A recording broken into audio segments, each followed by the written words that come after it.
students, আজি মই তোমালোকক চেঞ্জ ভয়েসৰ বিষয়ে আলোচনা কৰিবলৈ ওলাইছো। ভয়েস দুই প্ৰকাৰ, এক্টিভ আৰু পেসিভ। এক্টিভ ভয়েস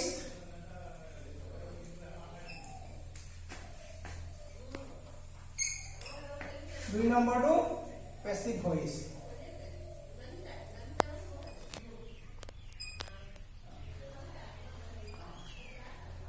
আমি পৰীক্ষাত আমাক এক্টিভৰ পৰা পেসিভ আৰু পেসিভৰ পৰা এক্টিভলৈ পৰিৱৰ্তন কৰিব দিয়ে। গতিকে আমি এক্টিভৰ পৰা পেসিভলৈ বা পেসিভৰ পৰা এক্টিভলৈ কেনেকৈ পৰিৱৰ্তন কৰিব লাগিব দুইটা নিয়মেই জানিব লাগিব। এতিয়া মই তোমালোকক এক্টিভৰ পৰা পেসিভলৈ কেনেকৈ পৰিৱৰ্তন কৰা হয় তাৰ এটা এক্সাম্পল দি পেলাই তোমালোকক মই বুজাব লৈছো, মন দি শুনি যাবা। I see a bird. I see a bird. আমি এই বাক্যটো গম পাইছো যে এইটো কি বুলিছে এক্টিভ ভয়েস। যেহেতু ইয়াত বি বাই ফ্ৰম নাই আৰু মেইন কিটা ভাৰ্বটো পাৰ্টিসিপল নাই, গতিকে আমি গম পালো যে এই বাক্যটো কি হ'ল এক্টিভ ভয়েস। এক্টিভৰ পৰা পেসিভলৈ পৰিৱৰ্তন কৰিবলৈ হলে আমি ফাৰ্ষ্টত বাক্যটোত থকা সাবজেক্ট, বাক্যটোত থকা ভাৰ্ব আৰু অবজেক্টখিনি ফাৰ্ষ্টত বাছি ল'ব লাগিব। এক নম্বৰ সাবজেক্ট, দুই নম্বৰ ভাৰ্ব আৰু তিন নম্বৰ অবজেক্ট। এতিয়া আমি কি কৰিব লাগিব, ৪ নম্বৰ নিয়মটো হ'ল অবজেক্টটো সাবজেক্ট কৰিব লাগিব। আমি কি কৰিম, পেসিভলৈ দিওঁতে অবজেক্টটো সাবজেক্ট কৰিম, B I R D, bird. তাৰপিছত এই বাক্যটো চোৱা, এই ভাৰ্বটো চোৱা, ট্ৰেনজিটিভ ভাৰ্বটো চোৱা, এইটো প্ৰেজেন্ট ফৰ্মত, গতিকে পেসিভ ফৰ্মত বি ভাৰ্ব লাগিবই। পেসিভ ফৰ্মত যি টেনচন থাকিব ভাৰ্বটো তাৰ বি ভাৰ্ব ফৰ্ম লাগিবই। এ বাৰ্ড অবজেক্ট কৰিব, এই অবজেক্টটো কি কৰিলে আমি সাবজেক্ট কৰিব। তাৰ পিছতে এইটো সিঙ্গুলাৰ নাম্বাৰ নে প্লুৰেল নাম্বাৰ বিচাৰ কৰিব। এই বাৰ্ডটো সিঙ্গুলাৰ নাম্বাৰ, গতিকে ইয়াৰ লগত বি ভাৰ্ব ফৰ্ম কি হ'ব, ইজ। A bird is. তাৰ পিছত এই সি যিটো মেইন ভাৰ্ব, এই যিটো ট্ৰেনজিটিভ বা মেইন ভাৰ্ব, এইটো কি কৰিব লাগিব, পেসিভ ভয়েসত পাষ্ট পাৰ্টিসিপল ফৰ্মত লিখিব লাগিব।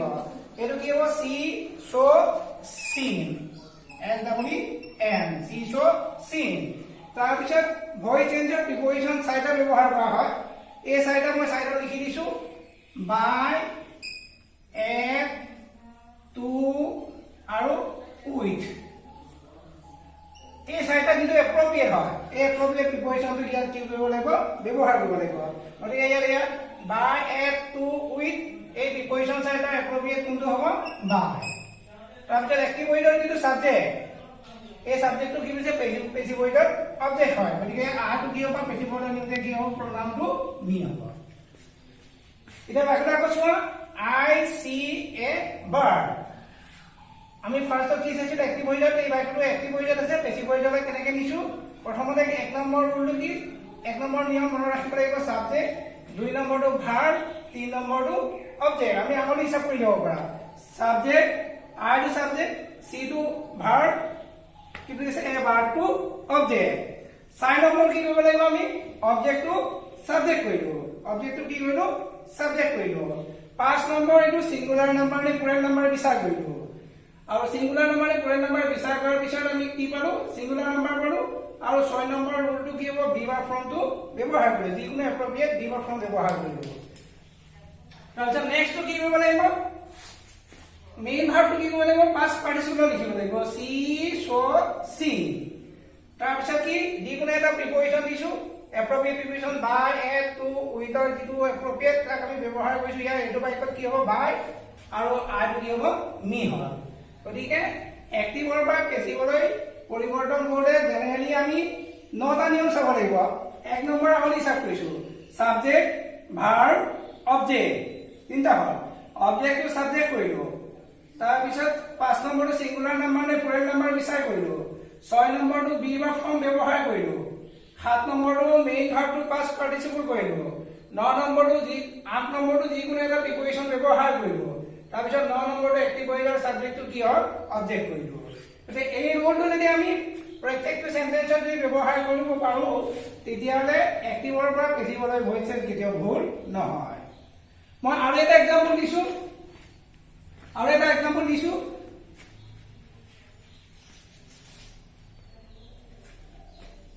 I know him. I know him. আকৌ চোৱা এইটো I টো সাবজেক্ট know টো ভাৰ্ব him টো অবজেক্ট মানে him টো আমি বেছি বইটা কি কৰিব লাগিব him টো আমি আগলৈ আনিলো him টো আগলৈ আনিলে কি হ'ব he পিছত be verb form কি হ'ব is তাৰপিছত know টো পাৰ্টিচিপল কৰিলে কি হ'ব known known known ৰ লগত প্ৰিপজিচন কোনটো হয় আমি চাৰিটা লিখি থৈছো এইটো known ৰ লগত প্ৰিপজিচন কি হয় to হয় to known to আৰু I টো কি হ'ব me গতিকে প্ৰত্যেকটো সেন্টেন্সতে এক্টিভ ভাৰ্বৰ পেসিভ ভাৰ্বৰ ব্যৱহাৰ কৰি পৰিৱৰ্তন কৰোতে নটা নিয়ম একাধিক ক্ৰমে মিলি যায় এই নটা নিয়ম যদি আমি আগলৈ হিচাপ কৰিব পাৰো একাধিক ক্ৰমে যদি মনত ৰাখিব পাৰো তেতিয়ালে এক্টিভ ভাৰ্বৰ পেসিভ ভাৰ্বৰ দিওঁতে পৰিস্থিতি আমাৰ কেতিয়াও ভুল নহয় এতিয়া মই পৰীক্ষাত আমাক পেসিভৰ পৰা এক্টিভলৈ কৰিব দিয়া পেসিভৰ পৰা এক্টিভলৈ কৰিব দিয়া গতিকে মই পেসিভৰ পৰা এক্টিভলৈ কেনেকৈ কৰা হয় তাক অকণ আলোচনা কৰো এটা এক্সাম্পল দি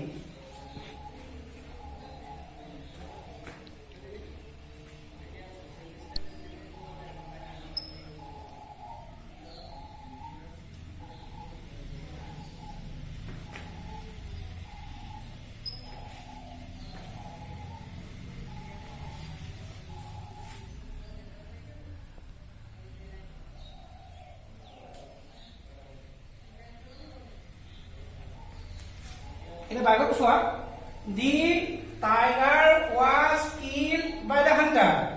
গতিকে আমি এই বাক্যটো গম পালো যে এটি be verb form দিছিলে পেসিভ হয় be verb form লাগিব be verb ৰ পিছত মেইন ভাৰ্বটো সদায় past participle হয় এই দুটা চাব লাগিব ফাৰ্স্ট আমি পেসিভৰ পৰা এক্টিভলৈ পৰিৱৰ্তন কৰোতে বাক্যটোত থকা be verb form be verb ৰ পিছত মেইন ভাৰ্বটো past participle সদায় থাকিবই গতিকে আমি তেতিয়াই গম পাব লাগিব এই বাক্যটো কি পেসিভত আছে গতিকে ইয়াক আমি কি কৰিব লাগিব এক্টিভলৈ দিব লাগিব এক্টিভলৈ দিবলৈ হ'লে কি কৰিব লাগিব এই be verb formটো চাব be verb formটো কি টেন্সৰ be verb form simple past টেন্সৰ be verb form past টেন্সৰ be verb form লগে লগে আমি কি কৰিব লাগিব past টেন্সৰ ফৰ্মুলা এপ্লাই কৰিব লাগিব past টেন্সৰ ফৰ্মুলাটো কি আছিল subject plus second form of verb plus object এতিয়া কি আমাৰ by hunter by the hunter এই hunterটো কি হ'ব এতিয়া ইয়াত এক্টিভ হৈ কি হ'ব সাবজেক্ট হ'ব the hunter the hunter third form কি এটো আছে be verb form কি টেন্সৰ বুলি কৈছিল আমি past টেন্সৰ ফৰ্মুলাটো কি subject plus second form of verb plus object গতিকে সেকেন্ড ফর্মটো কি হ'ব কিল KILLED এটো সেকেন্ড ফর্ম থার্ড ফর্ম একেটাই দি হান্টাৰ কিল তাৰপিছত কিটো ইয়াত পেসিভ হৈ যোৱা সাবজেক্ট হৈ আছে এটো পদ গুছি হ'বগে এক্টিভ হৈ যোৱা অবজেক্ট হ'বগে দি টাইগাৰ TIGER কি হ'ল এতিয়া দি হান্টাৰ কিল দা টাইগাৰ গতিকে চোৱা এটো যদি আমি আগলৈ আনো চোৱা এই বাক্যটোলৈকে আমি আনো তেতিয়ালে কি হ'ব দি টাইগাৰটা আগলৈ আনিছো দেখিছানে এই কিল টো past tense কাৰণে be verb form এটা দিলো দি টাইগাৰটো সিঙ্গুলাৰ নাম্বাৰ কাৰণে was হ'ল তাৰপিছত মেইন ভাৰ্বটো পাৰ্টিসিপল কৰিলো তাৰপিছত যিকোনো এটা প্ৰিপজিচন দিব লাগে এই আমি এপ্ৰোপ্ৰিয়েট প্ৰিপজিচন ইয়াত কি হয় by হয় by কে ব্যৱহাৰ কৰিলো তাৰপিছত দিটো আন্ডাৰ যিটো সাবজেক্ট এটো কি হ'ব অবজেক্ট হ'ব মানে এক্টিভৰ পৰা পেসিভলৈ বা পেসিভলৈ পৰা এক্টিভলৈ আনোতে নিয়মখিনি কেনেকৈ কৰা হয় এইকিটা যদি আমি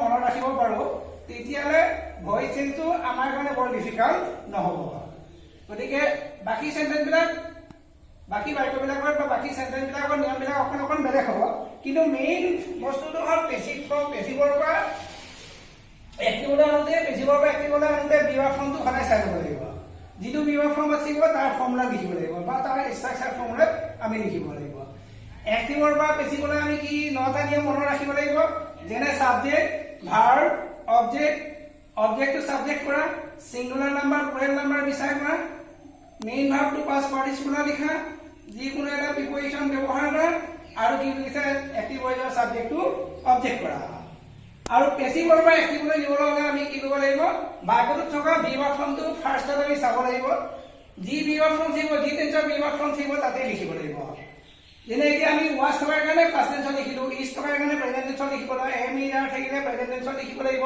was থাকিলে past tense লিখিব লাগিব আৰু have has been থাকিলে present perfect tense লিখিব লাগিব shall will be থাকিলে future tense লিখিব লাগিব গতিকে আমি be verb form খিনি যি প্ৰত্যেকটো সেন্টেন্সৰ be verb form খিনি আমি মনত ৰাখিবই লাগিব বা জানিবই লাগিব মই আৰু এটা সেন্টেন্স চাও এইটো কি প্ৰেজেন্ট কন্টিনিউয়াস টেন্স